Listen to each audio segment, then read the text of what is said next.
সকলকে জয় যিশু, সকলকে স্বাগত এবং ধন্যবাদ জানিয়ে প্রভুর বাক্য নিয়ে চলে আসলাম আর একটা সুন্দর দিনে সুন্দর সময়।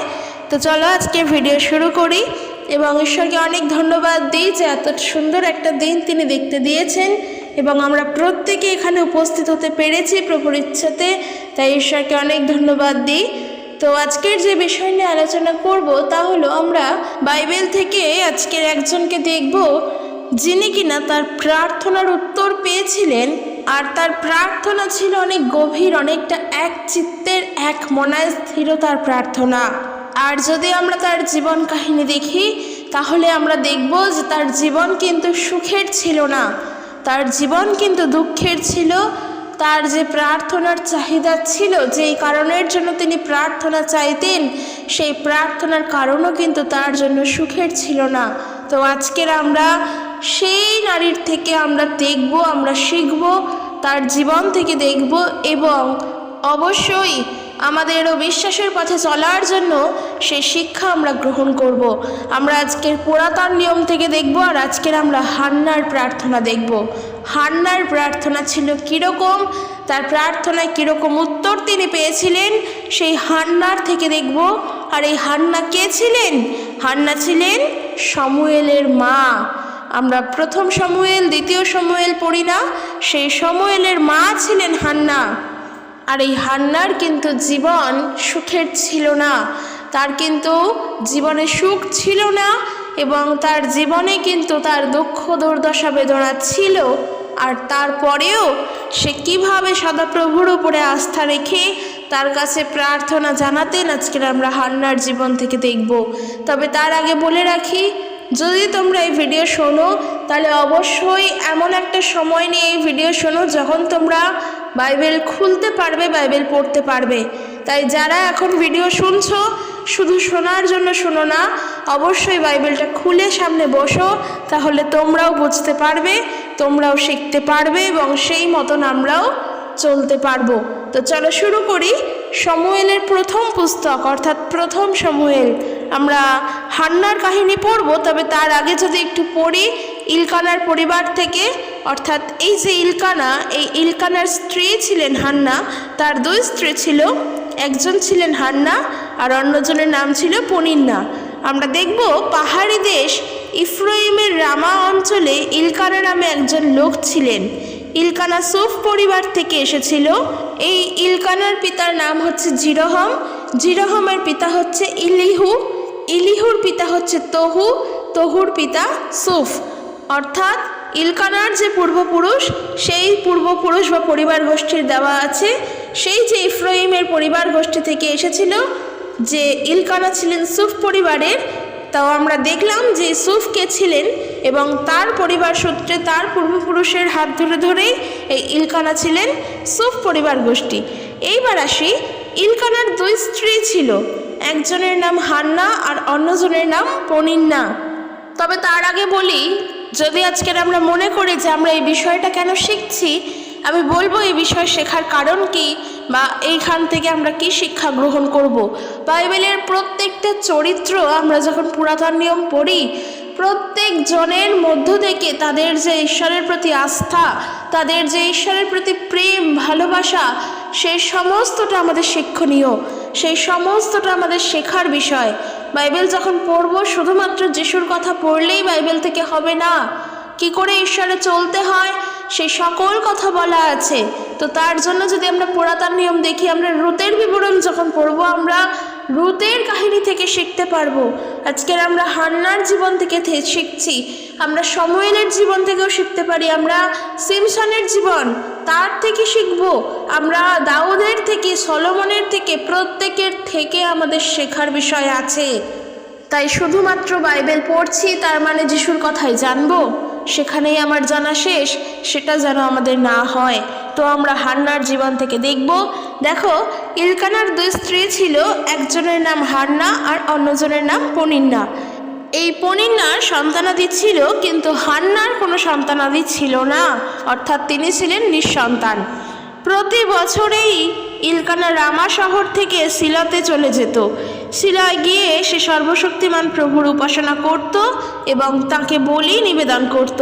সেখানে হফনি এবং পিনহাস যাজক হিসেবে প্রভুর সেবা করত। এরা দুইজন ছিল এলির পুত্র, অর্থাৎ ওই যে দুই পুত্র পিনহাস আর হফনি, এনারা দুজন ছিলেন যাজক, তারা প্রভুর সেবা করতেন। এরা দুইজনেই এলির পুত্র ছিল। প্রত্যেকবার ইলকানা বলি দিয়ে এসে তার একটা ভাগ তার স্ত্রী পনিন্নাকে দিত এবং সে পনিন্নার সন্তানদেরও কিছুটা ভাগ দিত এবং আর একটা সামান্য অংশ হান্নাকেও দিত। প্রভু হান্নার কোলে সন্তান না দিলেও ইলকানা তাকে বলির ভাগ দিত, কারণ সে হান্নাকে সত্যিই ভালোবাসত। অর্থাৎ সেই অর্থেই যদি দেখতে হয় তাহলে কিন্তু হান্না তার স্বামীর ভালোবাসা পেয়েছিল। এমন নয় যে তার কোনো সন্তান ছিল না বলে হান্নাকে তার সন্তান না থাকার জন্য তার স্বামীও ভালোবাসতেন না, না এমনটা নয়, তার স্বামী হান্নাকে ভালোবাসতেন। এইবার দেখো, পনিন্না সব সময় হান্নাকে বিরক্ত করত, এতে হান্নার খুব মন খারাপ করত। হান্নার সন্তান হয়নি বললে পনিন্না তাকে এইরকম করত। বছরের পর বছর এই ঘটনা ঘটত। যখনই ইলকানা তার পরিবারের সঙ্গে শিলয় প্রভুর গৃহে উপাসনা করতে যেত, পনিন্না হান্নাকে বিরক্ত করত। একদিন ইলকানা সবাইকে যখন বলির ভাগ দিচ্ছিল, হান্না মনের দুঃখে কেঁদে ফেলল। সে কিছুই খেলো না। ইলকানা তাকে বলল, হান্না তুমি কাঁদছো কেন? কেন তুমি কিছু খাচ্ছ না? কিসের জন্য তোমায় এমন শুকনো দেখাচ্ছে? তোমার জন্য তো আমি আছি, আমি তোমার স্বামী। 10টি পুত্রর চেয়ে আমাকে তোমার বেশি ভালো বলে বিবেচনা করা উচিত। সত্যি সত্যি হান্নার স্বামী অনেক ভালো ছিলেন। ইলকানা একজন ভালো মনের মানুষ ছিলেন, যার জন্য তার স্ত্রীকে তিনি কখনোই ছেড়ে দেননি। উপরন্তু তার স্ত্রীকে তিনি ভালোবাসতেন, তার স্ত্রীর সেবা যত্ন সমস্তটাই করতেন, তার স্ত্রীর খেয়াল রাখতেন। সত্যি ইলকানা একজন ভালো মনের মানুষ ছিলেন। দেখো, এরপর বলছে 9 পদ থেকে, খাওয়া দাওয়া এবং পান সেরে হান্না চুপচাপ উঠে পড়ল, অর্থাৎ তার স্বামীর কথায় রেখে সে সেই খাবার খেয়েছে। সে প্রভুর কাছে প্রার্থনা করতে গেল। প্রভুর পবিত্র মন্দিরের দরজার পাশে একটা চেয়ারে যাজক এলি বসেছিল। দক্ষিণী হান্না প্রভুর কাছে প্রার্থনার সময় খুবই কাঁদল। ঈশ্বরের কাছে সে এক বিশেষ ধরনের মানত করল। সে বলল, হে সর্বশক্তিমান প্রভু, দেখো আমি বড়ই দুঃখী, আমাকে ভুলে যেও না, আমাকে মনে রেখো। তুমি যদি আমাকে একটা পুত্র দাও, আমি সেই পুত্রকে তোমাকেই উৎসর্গ করব, আর সে হবে নাসরতীয়। সে দ্রাক্ষারস বা অন্য কোনো রকম কড়া পানীয় পান করবে না, সে কখনো তার চুল কাটবে না। দেখো, আমি এখানে চুল কাটার কথাটা কেন, এই নাসরতীয় যারা ছিলেন তারা ছিলেন সেই লোকেরা যারা ঈশ্বরকে এক বিশেষ উপায়ে সেবা করবার প্রতিশ্রুতি নিয়েছিল। তারা তাদের চুল কাটত না, তারা দ্রাক্ষা খেত না বা দ্রাক্ষারস পানও করতো না। এটা তাদের ঈশ্বরের সেবা করার জন্য একটি বিশেষ উপায় ছিল। সেই উপায়, সেই প্রতিশ্রুতি তাদের মধ্যেই ছিল। আর সেই কারণের জন্য দেখো, এই যে হান্নার প্রার্থনা, যেখান থেকে বললাম না আমরা শিখব, কেন আমরা শিখব, হান্নার প্রার্থনায় করা যে বিশেষ মানত, হান্নার প্রার্থনায় রাখা যে বিশেষ প্রতিশ্রুতি, সেই দিকে আমাদের আগে নজর দেওয়া উচিত। হান্নার প্রার্থনা ছিল প্রভুর কাছে এমন, হে সর্বশক্তিমান প্রভু, দেখো আমি বড় দুঃখী, আমাকে ভুলে যেও না, আমাকে মনে রেখো। তুমি যদি আমাকে একটা পুত্র দাও, আমি সেই পুত্রকে তোমাকেই উৎসর্গ করব। সর্বপ্রথম যখন তিনি প্রার্থনা জানাচ্ছেন, ঈশ্বরের কাছে এই প্রার্থনা রাখছে, প্রভু তুমি আমাকে ভুলে যেও না, তুমি আমাকে স্মরণ করো, তুমি আমাকে মনে রেখো। প্রভুকে স্মরণ করিয়ে দিচ্ছেন তিনি নিজের কথা আরও একটি বারের জন্য ঈশ্বরকে স্মরণ করিয়ে দিচ্ছেন। তার মানে কি ঈশ্বরের কিছু মনে নেই? না, এমনটা নয়। প্রভুর সব মনে আছে, প্রভু সব জানেন, কিন্তু আরও একটি বারের জন্য নিজেকে ঈশ্বরের কাছে স্মরণ করিয়ে দেওয়া, এরপর তার যা প্রতিশ্রুতি দেওয়া, তিনি পিতার কাছে এই প্রার্থনা রাখছেন যে তুমি যদি আমাকে একটা পুত্র দাও, আমি সেই পুত্রকে তোমাকেই উৎসর্গ করব, আর সে হবে নাসরতীয়। অর্থাৎ তার যা রীতি রয়েছে, নাসরতীয় তারা যেভাবে প্রভুর সেবা করতেন সেই সেবার কথা তিনি বললেন। তবে তার এখানের যে বিষয়, তার যে এখানে প্রার্থনার বিষয়, দেখো এমনিতেই তো সে নিঃসন্তান, তার জন্য সে বাড়িতে উঠতে বসতে মানুষের কাছে অপমানিত হয়। তার দুঃখের শেষ নেই, তার কষ্টের শেষ নেই, তার যন্ত্রণার মধ্যে রয়েছে সে, তার মনের দুঃখের মধ্যে সে রয়েছে। আর তারপরেও যখন সে প্রার্থনা করছেন তখন সে প্রভুকে প্রতিশ্রুতি দিচ্ছে। আর তার এই প্রতিশ্রুতি দেওয়া মানে এই নয় যে তিনি প্রতিশ্রুতি দিলেন আর তা ভুলে যাবেন, একেবারের জন্য না। অর্থাৎ তার যা ইচ্ছা, তার যা চাহিদা, সে সেই মতন করেই কিন্তু প্রার্থনা করলেন, তারপরেও ঈশ্বরের ইচ্ছাকেই তিনি প্রাধান্য দিলেন। কিন্তু আজকে চিন্তা করে দেখো, এই পৃথিবীতে কত মানুষ আছে যারা আশীর্বাদ পাওয়ার পর, প্রভুর থেকে আশীর্বাদ নেওয়ার পর প্রভুর দিকে তাকাতেও ভুলে যায়। আজকের অনেকেরই এরকম জীবন আছে যারা নিঃসন্তান ছিলেন, কিন্তু প্রভু যিশুর কাছে আসার পর প্রার্থনার মধ্য দিয়ে প্রার্থনা করতে করতে আজকে তারা সন্তানাদি পেয়েছেন। এমন সাক্ষ্য প্রভু যিশুর কাছে অনেক আছে, বিশ্বাসীদের জীবনে অনেক আছে যারা সন্তান ছিলেন না, যাদের কোনো সন্তান ছিল না, প্রার্থনার দ্বারা তারা সন্তান পেয়েছে। এমন সাক্ষ্য প্রচুর আছে। কিন্তু সাক্ষ্য থাকাটা বড় কথা নয়, এইরকম সাক্ষ্য হান্নার জীবনেও। কিন্তু হান্নার জীবনের যে বড় সাক্ষ্য তা হলো সে প্রতিশ্রুতি করেছেন ঈশ্বরের কাছে, কি বলে, যে তুমি যদি আমাকে একটা পুত্র দাও, সেই পুত্র আমি তোমার উদ্দেশ্যে উৎসর্গ করব। ঠিক এই প্রার্থনা আমাদের রাখতে লাগবে, যা আমি তোমার থেকে পাচ্ছি আমি তা তোমার জন্যই রাখবো। কিন্তু আমরা কি তা করি? আমরা আশীর্বাদ চাই, আশীর্বাদ পেয়েও যাই। হয়তো সেই আশীর্বাদ পেতে আমাদের সময় লাগে, হয়তো আমাদের সেই আশীর্বাদ পাওয়ার জন্য 6 মাসও কেটে যায়। আমরা পেয়েও যাই, তারপরে আমরা আমাদের প্রতিশ্রুতি ভুলেও যাই। আমার কথা হলো এইখানেই যে প্রভু যিশু আমাদের আশীর্বাদ করেন। প্রভু যিশুর কাছে প্রার্থনার উত্তর আছে, অলৌকিক কার্যেরও উত্তর আছে। প্রভু যিশুর কাছে আসলে তোমার যা সমস্যা তা হয়তো দূর হয়েও যাবে, কারণ এই সকলটার উত্তর আছে। ঈশ্বরের কাছে সমস্ত কিছুর উত্তর আছে, কিন্তু মানুষ তার প্রতিশ্রুতি দিয়ে সে নিজেই ভুলে যায়। আজকে তাহলে আর কি লাভ হয় সেই আশীর্বাদ পেয়েও? হান্নাকে দেখো, তার প্রার্থনাই ছিল যে তুমি যদি আমাকে একটা পুত্র দাও, আমি সেই পুত্রকে তোমাকেই উৎসর্গ করব। আর তারপর কিন্তু শমূয়েলের জন্ম হয়। 1 বছর বাদে, তার 1 বছর বাদেই কিন্তু শমূয়েলের জন্ম হয়। অর্থাৎ হান্না যে প্রতিশ্রুতি দিয়েছিলেন প্রভু তা রেখেছেন, এবং প্রভুর কাছে হান্না যা প্রতিশ্রুতি দিয়েছিলেন হান্নাও তা রেখেছেন। এবং পরবর্তীকালে যখন আমরা দেখতে পাই, হান্না কিন্তু শমূয়েলকে নিয়ে প্রভুর কাছে প্রভুর সেবা করার জন্যই তাকে রাখলেন। এই হলো ঈশ্বরকে ধন্যবাদ দেওয়া এবং নিজের প্রতিশ্রুতি রাখা। আমরা দেখব, আমরা পড়ব, তাহলে আমরা বুঝব। দেখো 12 পদে অনেকক্ষণ ধরে হান্না প্রভুর কাছে প্রার্থনা করলো। আরও একটা শিক্ষণীয় বিষয়, অনেকক্ষণ ধরে প্রভুর কাছে হান্না প্রার্থনা করলেন।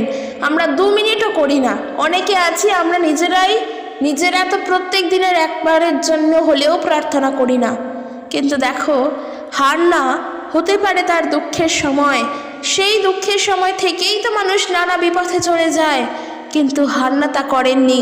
সে অনেকক্ষণ দীর্ঘক্ষণ ধরে প্রভুর কাছে সে প্রার্থনা করে। হান্না যখন প্রার্থনা করছিল তখন এলি তার মুখগহ্বরের দিকে দেখছিল, কারণ হান্না মনে মনে প্রার্থনা করছিল।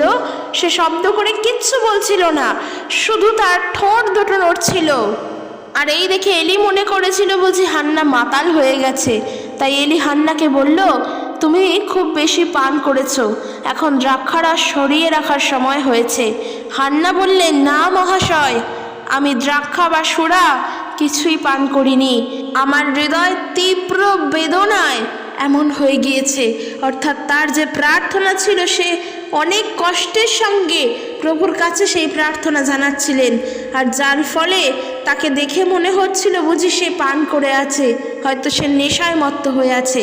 কিন্তু না, তার কষ্টে, তার দুঃখে, তার বেদনায় মুখ থেকে শব্দ বেরোচ্ছিল না। তার প্রার্থনা ছিল এতটাই কাতর, এতটাই স্থিরতায়, এতটাই এক চিত্তে প্রার্থনা। আর এলি যখন দেখলেন এমনটা এবং বুঝলেন, তখন হান্নাকে বললেন যে তুমি নিশ্চিন্তে বাড়ি যাও, ইসরায়েলের ঈশ্বর তোমার মনোবাঞ্ছা পূর্ণ করুন। হান্না বলল, আশা করি আমার উপর আপনি সন্তুষ্ট হয়েছেন। এই বলে হান্না চলে গেল এবং পরে গিয়ে কিছু মুখে দিল। তারপর থেকে আর সে দুঃখে ছিল না। আরও একটা শিক্ষণীয় বিষয়, যখনই সমস্যা আসবে, যখনই দুঃখ আসবে, যখনই কষ্ট আসবে না, আমরা যেন প্রার্থনা করি। কারণ এই দুঃখ কষ্টের সমস্যার সময়গুলোই আমাদের হৃদয় সব থেকে বেশি ভারাক্রান্ত থাকে। কোথাও গিয়ে শান্তি পাই না, কোথাও কিচ্ছু করেই শান্তি আসে না। কিন্তু যদি প্রার্থনা করো এবং প্রার্থনা করার মধ্য দিয়ে নিজের সকল কষ্টের কথা প্রভুর কাছে শেয়ার করো, প্রভুর কাছে জানাও, তারপর দেখবে একটা অদ্ভুত হালকা লাগছে, একটা শান্তি অনুভব হচ্ছে। তারপর থেকে আর মন দুঃখে থাকবে না। তাহলে আমাদের করণীয় কি? প্রার্থনা করা, অর্থাৎ সেই প্রার্থনার মধ্য দিয়ে নিজের সমস্ত চাহিদা প্রভুর ওপরে সমর্পণ করা, যেটা হান্না করেছিলেন। তো তারপর 19 পদে বলছে, পরদিন খুব সকালে ইলকানার বাড়ির সকলে ঘুম থেকে উঠল, তারা সকলে প্রভুর উপাসনা করল। তারপর তারা আবার রামায় ফিরে গেল। ইলকানা হান্নার সঙ্গে মিলিত হলো। প্রভু হান্নাকে মনে রেখেছিলেন। পরের বছর হান্না একটি পুত্র সন্তানের জন্ম দিল। প্রার্থনার উত্তর কিন্তু হান্না 1 বছরের মধ্যেই পেয়েছিলেন। আর হান্না তখন সেই পুত্রের নাম রাখলো কি? শমুয়েল। সে বলল, আমি প্রভুর কাছে এর জন্য প্রার্থনা করেছিলাম, তাই এর নাম দিয়েছে শমুয়েল। সেই বছর ইলকানা শিলোতে গেল ঈশ্বরের কাছে প্রতিশ্রুতি পালনের জন্য, এবং বলি দিতেই সে সেখানে সপরিবারে গিয়েছিলেন। কারণ সে প্রতি বছরই পিতা ঈশ্বরের কাছে বলি উৎসর্গ করতেন এবং তার কাছে প্রার্থনা করতেন। তার জন্য তারা প্রত্যেক বছরই কিন্তু রামা শহর থেকে শিলোতে যেতেন। তো সেই বছরও তার প্রতিশ্রুতি পালনের জন্য ইলকানা শিলোতে গেলেন সপরিবারে, কিন্তু হান্না যেতে চাইছিল না। সে ইলকানাকে বলল, যখন পুত্র বড় হবে, শক্ত খাবার দাবার খেতে শিখবে, আমি তখন শিলোতে যাব। শিলোতে গিয়ে প্রভুর কাছে পুত্রকে দান করব। পুত্র হবে নাজারথীয়, সে শিলোতেই থাকবে। এইবারে বলো, এমন একজন মা যিনি কিনা তার পুত্রকে পেয়েছেন এত কষ্ট সাধনার পর, প্রার্থনার মধ্য দিয়ে, এত দুঃখ যন্ত্রণার মধ্য দিয়ে, তারপরেও যখন তার পুত্র আসেনি, ঈশ্বরের কাছে প্রতিশ্রুতিবদ্ধ ছিলেন এবং এই পুত্রকে পাওয়ার পর তার ন্যাচারালি যেটা হওয়ার কথা তা হলো তার পুত্রকে নিয়েই থাকার কথা এবং কাউকে না দেওয়ার কথা। অর্থাৎ সে এত কষ্ট সাধনার পর, প্রার্থনার পর যখন এই পুত্রকে পেলেন, থরি তখন সে সেই পুত্রকে ঈশ্বরের উদ্দেশ্যে উৎসর্গ করবে। সে তো তার পুত্রকে নিয়ে সুখে থাকার চেষ্টা করবে, ভালো থাকার, জীবনে অনেক কিছু করার চেষ্টা করবে। কিন্তু সেই নারী, সেই মা তা করেননি। সে ঈশ্বরের কাছে প্রতিশ্রুতিবদ্ধ ছিল বলে সে তার প্রতিশ্রুতিকে রাখার জন্য সে সম্পূর্ণভাবে ঈশ্বরের উদ্দেশ্যে নিজেকে এবং তার প্রতিশ্রুতিকে উৎসর্গ করেছেন। আর সেই কারণের জন্য তার স্বামীকে বলেছেন, আমি এখন যাব না, পরে গিয়ে আমি আমার পুত্রকে ঈশ্বরের উদ্দেশ্যে দান করব। একবার চিন্তা করো, প্রার্থনার উত্তর পাওয়ার পর যখন এমন ধরনের প্রার্থনা থাকে, সেই উত্তর পাওয়ার পর সত্যিই কি আমরা এরকম করি? নাকি আমরা উত্তর পাওয়ার পর যা বলেছিলাম, যা রেখেছিলাম সব ভুলে যাই? আমরা ভুলে যাই, আমাদের মনে থাকে না। কিন্তু সেই হান্না, সে কিন্তু ভোলেননি। হান্নার জীবন থেকে আমরা শিখছি, তার প্রার্থনায় বলা কথাগুলো শিখলাম, প্রার্থনার উত্তর পাওয়ার পর তার যা করণীয় তা শিখলাম, এবং প্রভুকে যে প্রতিশ্রুতি দিয়েছেন সেই প্রতিশ্রুতি রাখার, সেই প্রতিশ্রুতিকে পূর্ণতা দেওয়ার যে শিক্ষা আমরা তা শিখলাম। 23 পদে দেখো, ইলকানা তার স্ত্রী হান্নাকে বললেন যে ঠিক আছে, তোমার যেটা ভালো লাগে তুমি তাই করো। পুত্র বড় না হওয়া পর্যন্ত, তার শক্ত খাওয়ার শক্তি না হওয়া পর্যন্ত বাড়িতেই থাকতে পারো। প্রভু তার প্রতিশ্রুতি পূর্ণ করুন। এবং পুত্র শক্ত খাবার উপযুক্ত না হওয়া পর্যন্ত হান্না পুত্রের সেবা শুশ্রূষার জন্য বাড়িতেই থেকে গেল। এরপর দেখো, বালকটি যখন বেশ বড়সড় হলো, খাবার চিবোতে শিখল, তখন হান্না তাকে নিয়ে শিলয় প্রভুর গৃহে গেল। অর্থাৎ মনে করো সেই শিশুর 3 বছর কি 4 বছর যখন বয়স হলো, আমরা একটা অ্যাপ্রক্স বয়স ধরে নিলাম। অর্থাৎ সেই শিশুর জন্মের আগে দেওয়া যে প্রতিশ্রুতি হান্নার ছিল ঈশ্বরের প্রতি, তার জন্মের 3-4 বছর পরে গিয়েও অ্যাপ্রক্স আমি 5 বছরই ধরলাম, সেই প্রতিশ্রুতি কিন্তু মনে ছিল। সময়টা একবার দেখো, আমরা 2 মাসের কথাই আমরা 3 মাসে গিয়ে ভুলে যাই, কিন্তু সময়টা দেখো, দেখো বলছে, বালকটি যখন বেশ বড়সড় হলো, বেশ বড়সড় হওয়া মানে যখন সে শক্ত খাবার খেতে শিখে গেল, তখন হান্না তাকে নিয়ে শিলয় প্রভুর গৃহে গেল। সে 3 বছরের একটা ষাঁড়ও সঙ্গে নিল। এছাড়াও সে নিল 20 পাউন্ড ছাঁকা ময়দা এবং 1 বোতল দ্রাক্ষারস। এরপর তারা প্রভুর সামনে গেল। ইলকানা ষাঁড়টিকে বলি দিল, যেমনভাবে সে সাধারণত করত। তারপর হান্না এলিকে তার পুত্র দিল। হান্না এলিকে বলল, এই এলিকে সেই যে যাজক যিনি কিনা হান্নাকে দেখে বলেছিলেন তুমি বাড়িতে যাও, নিশ্চিন্তে মনে যাও, সেই এলি, যে এলি হান্নাকে ভুল বুঝেছিল, ভেবেছিল সে বুঝি দ্রাক্ষারস পান করে আছে, সেই এলি বলছেন কি, হান্না এলিকে বলল, মার্জনা করবেন মহাশয়, আমি সেই মহিলা যে একদিন আপনার কাছে দাঁড়িয়েছিলাম এবং প্রভুর কাছে প্রার্থনা করেছিলাম। বিশ্বাস করুন, আমি সত্যি কথাই বলছি, আমি এই ছেলের জন্যই প্রার্থনা করেছিলাম এবং প্রভু আমার সেই প্রার্থনার উত্তর দিয়েছেন। প্রভু এই ছেলেকে আমায় দিয়েছেন, আমি এখন সেই ছেলেকে প্রভুর কাছে উৎসর্গ করছি, সে সারা জীবন তার সেবা করবে। এই কথা বলে হান্না ছেলেটিকে সেখানে রাখলো এবং প্রভুর উপাসনা করলো। কোন মা আছে এরকম যে নিজের ছেলেকে ঈশ্বরের উদ্দেশ্যে রেখে আসবে? এত বছর পরে ছেলেকে পাওয়ার পরেও কিন্তু হান্না তা করেছিলেন। একবার চিন্তা করে নিজেদেরকে দিয়ে যে আমাদের বিশ্বাস কি প্রভুর প্রতি এত গভীর? আমরা কি ঠিক এতটা গভীরভাবে প্রার্থনা করতে পারি? আমরা আমাদের দুঃখের সময়, বেদনার সময় প্রভুর কাছে কি এমন প্রার্থনা রাখতে পারি? কিন্তু হান্না রেখেছিলেন। 2 অধ্যায় দেখো, হান্নার ধন্যবাদ জ্ঞাপন। হান্না বলল, খুবই গুরুত্বপূর্ণ এই কথাগুলো, প্রভুতেই আমার হৃদয় খুশি, আমি আমার ঈশ্বরে শক্তিশালী, তাই আমি আমার শত্রু দেখে হাসি, আমি তোমার প্রদত্ত পরিত্রাণে খুবই আনন্দিত। প্রভুর মতো পবিত্র আর কোনো ঈশ্বর নেই, তুমি ছাড়া আর কোনো ঈশ্বর নেই, আমাদের ঈশ্বরের মতো আর কোনো শিলা নেই। আর দম্ভ করো না, গর্বের শব্দ যেন উচ্চারিত না হয়, কারণ প্রভু ঈশ্বর সবই জানেন। ঈশ্বরের লোকেদের চালনা ও বিচার করেন। বলবান সৈন্যরা ধনু ভেঙে যায়, দুর্বল লোক শক্তিশালী হয়। অতীতে যাদের প্রচুর খাদ্য ছিল, এখন তাদের এক মুঠো খাদ্যের জন্য কঠিন সংগ্রাম করতে হবে, কিন্তু অতীতে যারা ক্ষুধার্ত ছিল তাদের এখন প্রচুর খাদ্য আছে। যে নারী বন্ধা ছিল তার এখন 7টি সন্তান, কিন্তু যে নারীর বহু সন্তান ছিল এখন সে দুঃখী, কারণ তার সন্তানেরা চলে গেছে। প্রভুই মারেন ও বাঁচান, প্রভুই কবরে শায়িত করেন ও ঊর্ধ্বে তোলেন। প্রভুই কাউকে গরিব করেন, আবার কাউকে ধনে ভরিয়ে তোলেন, কাউকে নম্র করেন, আবার কাউকে সম্মান দেন। প্রভু ধুলি থেকে দরিদ্রদের তোলেন এবং তিনি দুঃখ হরণ করে নেন। তিনি তাদের গুরুত্বপূর্ণ করে তোলেন এবং তাদের রাজকুমারদের সঙ্গে বসান ও তাদের সম্মানীয় আসন দেন।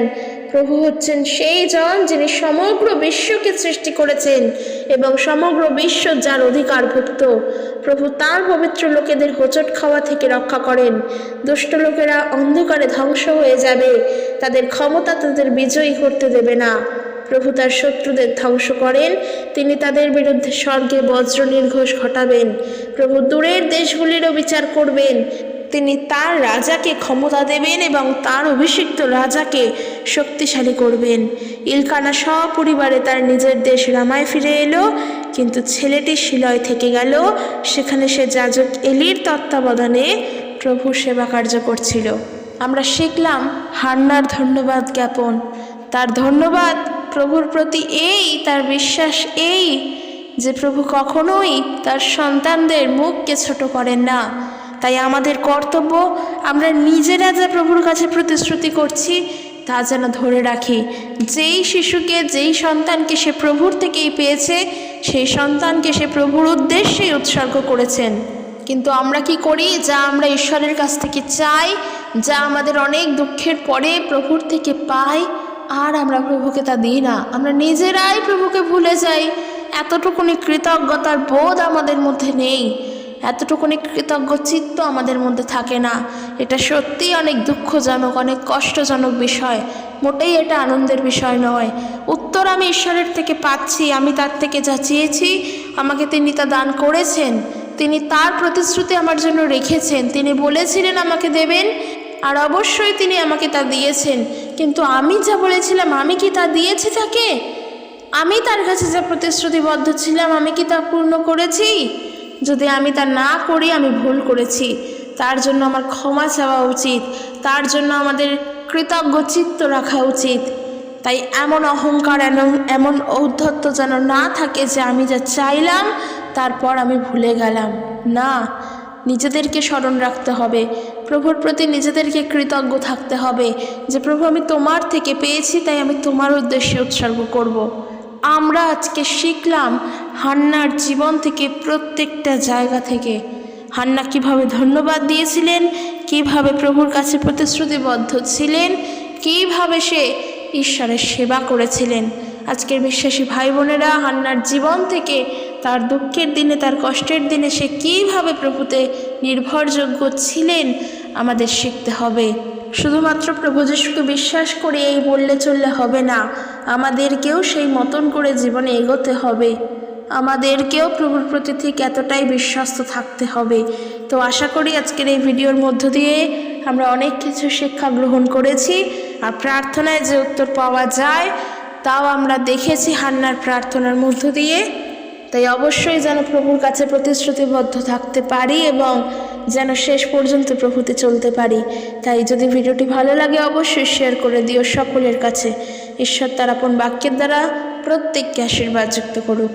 সকলে সুস্থভাবে থাকো এবং সকলে প্রার্থনায় নিবিষ্ট থাকো। জয় যিশু। Praise the Lord.